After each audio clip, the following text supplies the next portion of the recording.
Isang araw, nagising si Aling Nena sa amoy ng tuyo at alat ng dagat. Ang kanyang anak, si Pedro, ay wala na naman. Alam niya, nasa laot na ang bata, nakikipagbuno sa alon para lang may makain sila kinabukasan. Walang ibang pamilya ang makakatulong sa kanila. Ang tanging yaman nila ay ang dagat, at ang tanging puhunan nila ay ang sipag ni Pedro. Ngayon, pagmamay-ari na ni Pedro ang pinakamalaking armada ng fishing vessels at processing plant sa buong Visayas. Hayaan niyong ikwento ko kung paano nagsimula ang lahat. Lumaki ako sa Sitio Paraiso, isang maliit na pamayanan ng mangingisda sa Iloilo. Simula pagkabata, ang dagat ang naging playground ko at ang bangka ang naging duyan ko.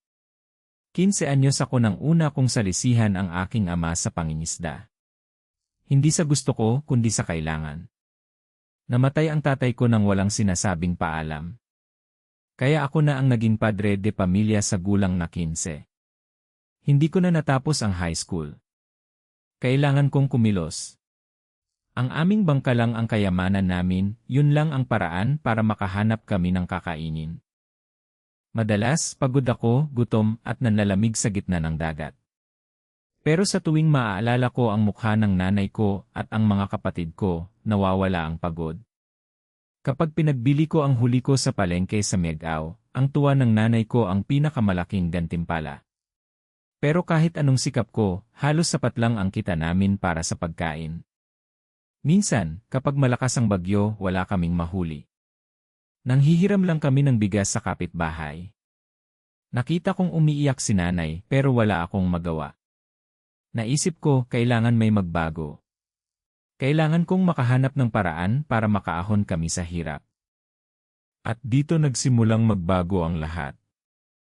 Mag-comment ng kung na-inspire ka sa kwentong ito dahil mas gaganda pa ito. Isang umaga, habang naglalakad ako sa pier, nakita ko si Ingolim. Siya ang may-ari ng pinakamalaking kumpanya ng isda sa Iloilo.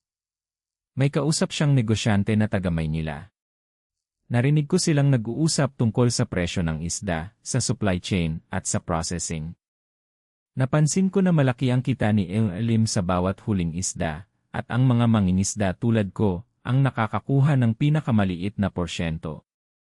Magandang umaga, Ingolim. Napakalaki ng kita ninyo sa mga isda namin. Pedro, hindi lang kita ang iniisip ko. Ang negosyo ay tungkol sa pag-manage ng supply, ng demand, ng kalidad. Hindi lang basta sa panghuli. Pero kami po ang nagpapakahirap sa dagat. Tama, Pedro. Pero walang bibili ng isda mo kung hindi ko siya ihahatid sa tamang lugar, sa tamang oras, at sa tamang presyo. Gusto ko rin pong matuto niyan. Gusto kong maintindihan ang buong proseso. At magtiwala kayo, kailangan niyong manatili para sa susunod na mangyayari. Dahil dito talagang nagiging hindi ka panipaniwala ang kanyang tagumpay. Simula noon, araw-araw akong nagpupunta sa opisina ni Ingolim. Nagboluntaryo akong tumulong sa lahat, sa paglilinis ng warehouse, sa pag-aayos ng mga isda, sa paghahatid. Gusto kong matuto. Kahit walang bayad, basta matuto lang ako.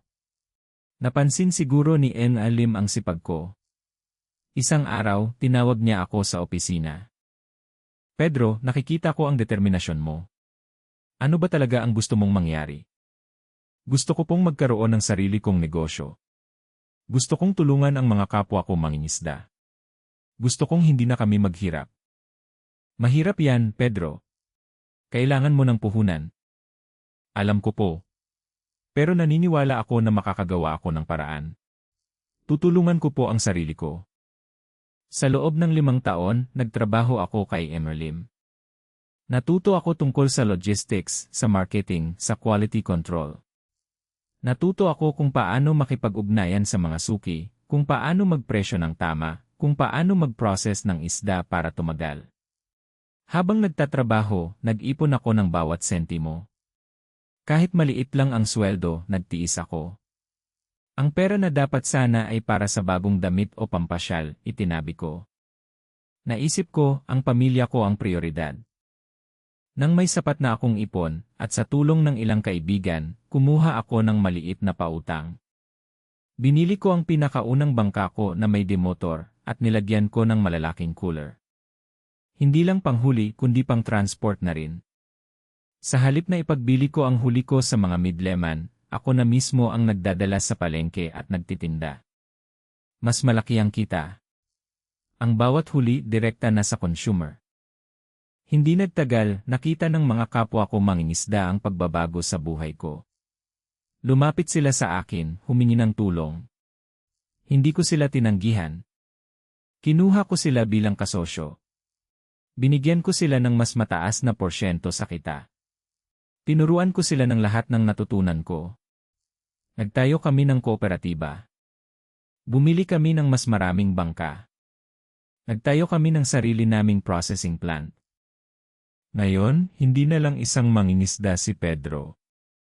Siya na ang CEO ng Chi Paraiso Seafoods, isang kumpanyang nagbibigay ng trabaho sa daan-daang tao sa Iloilo.